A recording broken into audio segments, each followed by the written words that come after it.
کچھ دیر قبل اس نے اپنے طیاروں سے فضا سے زمین پر میزائل داغے ہیں۔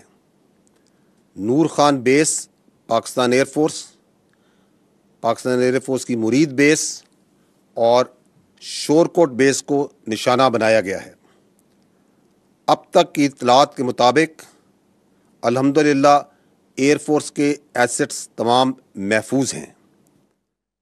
اس کے علاوہ بھارت نے افغانستان میں بھی میزائل داغے ہیں اور ڈرونز کا حملہ بھی افغانستان پر کیا ہے۔